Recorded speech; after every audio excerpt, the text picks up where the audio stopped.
നിങ്ങൾക്ക് ബ്രസീൽ കാണുമെന്ന് ആഗ്രഹമുണ്ടോ? ബ്രസീൽ കാണാൻ പറ്റില്ലെങ്കിൽ നമുക്കൊരു മിനി ബ്രസീൽ കാണാം. കാരണം മിനി ബ്രസീൽ എന്നറിയപ്പെടുന്ന ഒരു ഗ്രാമം നമ്മുടെ മധ്യപ്രദേശിന്റെ അതിർത്തി പ്രദേശമായ ഷാദോൾ ജില്ലയിലുണ്ട്. ഛത്തീസ്ഗഡുമായി അതിർത്തി പങ്കിടുന്ന ഒരു വനമേഖലയാണിത്. ഈ ഇടയ്ക്ക് ബിജാർപൂരിലെ പ്രധാന ഗ്രൗണ്ടിൽ ഒരു കാട്ടാന ഇറങ്ങി. അതോടെ പരിശീലനം നിർത്തിവെച്ചു. പക്ഷേ അത് ഫുട്ബോളിന് വലിയ ഗുണമായി. സ്പെയിനുമായി ഫുട്ബോൾ കരാർ ഒപ്പുവച്ചിരിക്കുകയാണിപ്പോൾ മധ്യപ്രദേശ് മുഖ്യമന്ത്രി. മിനി ബ്രസീൽ എന്നറിയപ്പെടണമെങ്കിൽ ബിജാർപൂരിലെ ഫുട്ബോൾ ഗരിമ എന്താണെന്ന് ഊഹിക്കാമല്ലോ. നിരവധി ഫുട്ബോൾ താരങ്ങളെ സമ്മാനിച്ച മേഖല. 5-നും 18 വയസ്സിനുമിടെ പ്രായമുള്ള നൂറുകണക്കിന് പേരെ പരിശീലിപ്പിക്കുന്ന നിരവധി ഫുട്ബോൾ കളരികളുണ്ടിവിടെ. പഠനത്തേക്കാൾ ഫുട്ബോളിന് പ്രാധാന്യം നൽകുന്ന കളി ആരാധകരുള്ള സ്ഥലം. ഷാദോൽ ജില്ലാ ആസ്ഥാനത്തുനിന്ന് 4 കിലോമീറ്റർ മാത്രമാണ് ഇവിടേക്ക് ദൂരം. വടക്കുകിഴക്കൻ മധ്യപ്രദേശ് ഛത്തീസ്ഗഡുമായി അതിർത്തി പങ്കിടുന്ന വനമേഖല.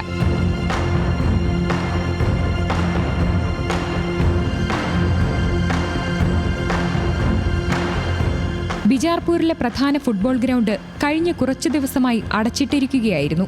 കാട്ടാനക്കൂട്ടം ഗ്രൗണ്ടിലും പരിസരത്തും കയറി വിലസിയതാണ് കാരണം. തുടർന്ന് ജില്ലാ കലക്ടർ ഫുട്ബോൾ പരിശീലന കളരികൾ കുറച്ചു ദിവസത്തേക്ക് നിർത്തിവെപ്പിച്ചു. ഇത് വലിയ വാർത്തയായി. സമൂഹ മാധ്യമങ്ങളിലൂടെ ബിജാർപൂരിന്റെ ഫുട്ബോൾ ഖ്യാതി ലോകത്ത് പരന്നു. അതിനിടെ മറ്റൊരു സുപ്രധാന നീക്കം മധ്യപ്രദേശ് സർക്കാരിന്റെ ഭാഗത്തുനിന്നുമുണ്ടായി. മിനി ബ്രസീലിന്റെ അടക്കം ഫുട്ബോൾ മികവിനായി സ്പെയിനിലെത്തി കരാറുണ്ടാക്കി മുഖ്യമന്ത്രി മോഹൻ യാദവ്.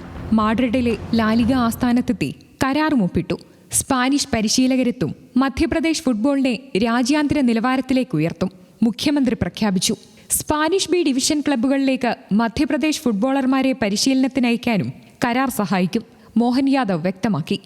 अंतर्राष्ट्रीय स्तर के खिलाड़ी हमारे यहाँ तैयार हो, एशियाड हो, ओलंपिक हो या और कोई टूर्नामेंट हो, हमारी प्रतिभाओं को पर्याप्त मौका मिले, खेल के अवसर मिले.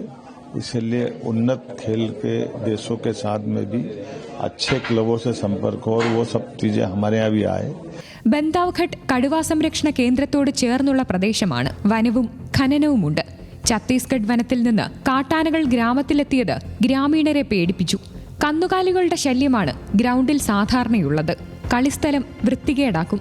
കാട്ടാനയിറക്കം കുട്ടി ഫുട്ബോളർമാരുടെ പരിശീലനത്തെ പ്രതിസന്ധിയിലാക്കിയെന്ന് ഗ്രാമീണർ. പോഡ്കാസ്റ്റിലൂടെ പ്രമുഖ ജേർണലിസ്റ്റ് ലെക്സ് ഫ്രീഡ്മാനും പ്രധാനമന്ത്രിയുടെ മൻ കി ബാത്തും മിനി ബ്രസീലിനെ പറ്റി നേരത്തെ പറഞ്ഞിരുന്നു. മിനി ബ്രസീൽ ഫേമസ് ആണ്.